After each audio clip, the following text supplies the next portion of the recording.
तो कैसे हैं आप सभी। अगर आपको भी अभी तक पेंशन मिल रहा था तो वो अब पेंशन अब क्या हो जाएगा, आप लोगों को नहीं मिलेगा। उसके पीछे कारण क्या है कि अगर आप लोगों ने केवाईसी नहीं करा रखा। हेलो साथियों, स्वागत है आप सभी का एक बार फिर से अपने YouTube channel exam info with Suraj में।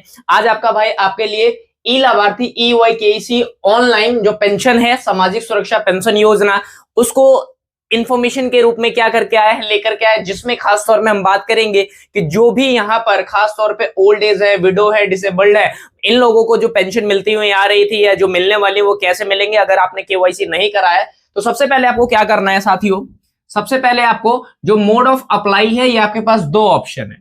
दो ऑप्शन में क्या, सबसे पहला आपको ऑनलाइन अप्लाई करना। ऑनलाइन के लिए क्या करना पड़ेगा, आपको जो CSC सेंटर होता है, जो मैंने वीडियो भी बना रखा है कि आखिरकार CSC होता क्या है, तो आप लोग चैनल पर विजिट करके पूरा डिटेल देख सकते हैं। आपको साइबर कैफे पर जाना है, वहां पर आपको कहना है कि मुझे क्या कराना है, EKYC पेंशन कराना है। सिंपल सी बात है, तो वो आपको खुद ही क्या कर देगा, पूरा वहां पर प्रोसेस बता देगा। आपका बायोमेट्रिक होगा, आपका काम हो जाएगा। डॉक्यूमेंट क्या लगेंगे सब बताऊंगा।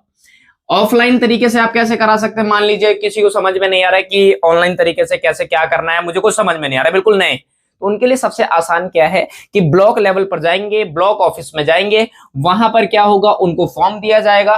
फॉर्म देने के बाद आपको उस फॉर्म को भरना होगा। फॉर्म भरने के बाद आपको जो भी डॉक्यूमेंट्स है, उस डॉक्यूमेंट्स को क्या करना है, आपको अटैच करना है। डॉक्यूमेंट्स क्या है मैं आपको बताता हूं, Aadhaar card, bank account, photo, birth certificate, mobile number और फिंगरप्रिंट। इसमें एक चीज है मैं आप लोगों को भी बताता हूं जिसके कारण से आपका काम आसान हो सकता है। अगर आपने वो नहीं कराया तो आपका पेंशन क्या हो सकता है, रुक सकता है। तो आप लोग वीडियो के अंत तक बने रहे। अब आपकी जो फीस है वो कितनी ली जाएगी, यहाँ पर ली जाएंगी 50 रुपए। साथियों ये जो फीस है 50 रुपए, ये सिर्फ किसके लिए है, ऑनलाइन वालों के लिए। अब यहाँ पर ऑफलाइन में वो मनमानी भी कर सकते हैं, आपसे 100 रुपए मांग सकते हैं, 150 रुपए मांग सकते हैं, वो आप अपने हिसाब से देख लीजिएगा। मैं तो कहूंगा आप लोगों को ऑनलाइन तरीके से क्या करना चाहिए, अप्लाई करना चाहिए। लेकिन जो खास तौर पे जो हमारे अम्मा हैं, आप बात करते हो, या जो महिलाएं जो पढ़े लिखे नहीं है, उनको ज्यादा समझ नहीं है, तो वो लोग कहां पर जाते हैं, फिजिकली मोड में ज्यादा उनको कंफर्टेबल लगता है। किस किस को लाभ मिलेगा, जो खास तौर पे वृद्ध महिलाएं होंगी, जो विधवा महिलाएं की बात करते हैं, जो हैंडीकैप के बारे में बात करते हैं, और यहाँ पर सामाजिक पेंशन प्राप्त करता और असहाय। असहाय का मतलब क्या होता है, जिसका कोई सहारा नहीं है, मतलब जिनके पास कोई सोर्स ऑफ इनकम है नहीं, आप बात करते हो, और वो लाचार है, तो सरकार उनको क्या करती है, EYC कराने के बाद उनको यहाँ पर पेंशन प्रोवाइड कराने का काम करती है, जो उनकी इकोनॉमिकल कंडीशन को क्या कर सकते हैं, मैं ये नहीं कह सकता बूस्टअप कर देंगे, नहीं, उनकी स्थिति मतलब दूसरे पर निर्भर होने के बजाय उनको अपना खर्चा निकल सकता है। तो उनको ये सारे काम करने पड़ेंगे। आप सोचेंगे कि बिना काम करे यहाँ पर हो जाएगा, तो बिना काम के कुछ भी नहीं मिलता है, या आपको अच्छे से पता है। वेबसाइट है, अगर आप ऑनलाइन खुद से करना चाहते हैं तो यहाँ पर elabarthi.bih.ni.in। आप देखिए खुद से नहीं हो सकता है, क्यों, क्योंकि वहां पर CSC सेंटर पर जाएंगे तो आपका बायोमेट्रिक लगाया जाएगा। आपके वहां पर क्या किया जाएगा, खास तौर पे आपका अंगूठा लगाया जाएगा, जिससे कंफर्म होगा कि हाँ वो आप ही इंसान है जिसके डॉक्यूमेंट यहाँ पर बने हुए, क्योंकि फर्जीवाड़ा काफी आपको देखने को मिलता है। EKYC कराना जरूरी है, बिल्कुल जरूरी है। अगर आप नहीं कराएंगे तो आपको जो पेंशन अभी तक आ रहा था वो अगली बार से नहीं आएगा। कई लोग ऐसे होते हैं, मैंने KYC कराया नहीं लेकिन मेरे पैसे तो फिर भी आ रहे हैं, तो वो अब से नहीं होगा। आपको जाना पड़ेगा सेंटर, या आप ब्लॉक लेवल पर जाएंगे, आपका काम करना पड़ेगा, तभी आपको पैसा कंटिन्यू मिल पाएगा। और ये हर एक साल पे आपको क्या करना पड़ता है, EKYC कराना पड़ता है। क्या करने के लिए, आपको रिन्यूअल कराने के लिए। किन किन को, ओल्ड मैंने बताया, जो वृद्ध लोग होते हैं, जो विधवाएं होती हैं, आप बात करते हो, जो डिसेबल्ड है, और समाज में जिनको सुरक्षा को लेकर के पहले से ही क्या है, पेंशन मिल रही है, उनको भी KYC कराना जरूरी है। साथियों अब आपका आधार कार्ड चाहिए, किसका, कैंडिडेट बोलना सही है, क्योंकि यहां पर हम लाभार्थी उन्हीं को तो कहेंगे। दूसरा क्या है, बैंक अकाउंट किनका होना चाहिए, जो KYC कराने जा रहे खुद का, और वहां पर 2 पासपोर्ट साइज आपके पास फोटो, फिजिकल मोड में जा रहे तब भी, और ऑनलाइन तरीके से कराने जा रहे तब भी आपके पास फोटो होना जरूरी है। बर्थ सर्टिफिकेट और आपका मोबाइल नंबर कौन सा, कोई भी मैसेज आएगा तो वो आपको देना पड़ेगा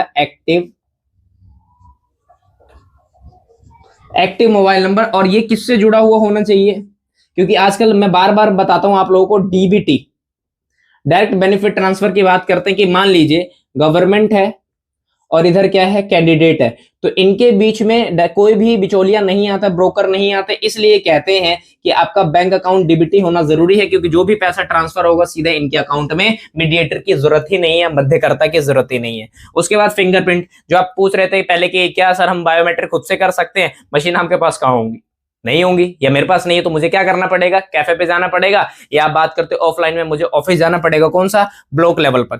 साथियों मैं आपको एक चीज कंफर्म कर देता हूं, मैं लिंक भी डाल दूंगा। जो लोग ब्लॉग में जाते हैं उससे पहले आपको क्या करना है, फॉर्म को डाउनलोड कर लेना। कौन सा वाला फॉर्म?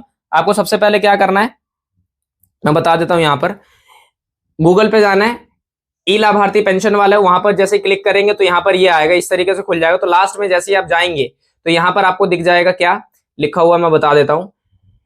केवाईसी रसीद डाउनलोड का इधर आ रहा है, ई केवाईसी फॉर्म करने के लिए लॉगिन यहाँ पर आ रहा है, इसका ऑफिशियल पोर्टल आ रहा है। और यहाँ पर जैसे आप इसको रिसीविंग करेंगे तो यहाँ पर इस तरीके से खुल जाएगा। अगर आपने भर रखा है तो पूरा स्टेटस खोलने के लिए भी यहाँ पर check your status, payment status, जो आपको पैसे पेमेंट करने हैं 50 रुपए की बात करते हैं, देखिए लिखा भी हुआ है यहाँ पर ई-केवाईसी रजिस्ट्रेशन लिखा हुआ है। तो आप लोगों के पास दोनों ऑप्शन है, दोनों ऑप्शन में से जो आपको बेस्ट लगता है, जो सुटेबल लगता है, जो आपके लिए आसान लगता है, आप जो वही काम जरूर करिएगा। लेकिन ये करना कंपलसरी है। अगर आप सरकारी लाभ लेना चाहते हैं तो, पेंशन लेना चाहते हैं तो, अगर आप लोग चैनल पर नए हैं तो चैनल को शेयर और सब्सक्राइब करना और बेल आइकन दबाना बिल्कुल ना भूले, क्योंकि चाहे वो पेंशन के रिगार्डिंग हो, चाहे वो स्कॉलरशिप हो, चाहे वो गवर्नमेंट जॉब्स हो, चाहे वो आप बात करते हो सब्सिडी हो जो सरकार के द्वारा दी जाती है इलेक्शन के पहले भी और इलेक्शन के बाद भी, तो ये भी आपको ध्यान में रखना है। इसलिए चैनल को सब्सक्राइब और शेयर करना ना भूले। धन्यवाद।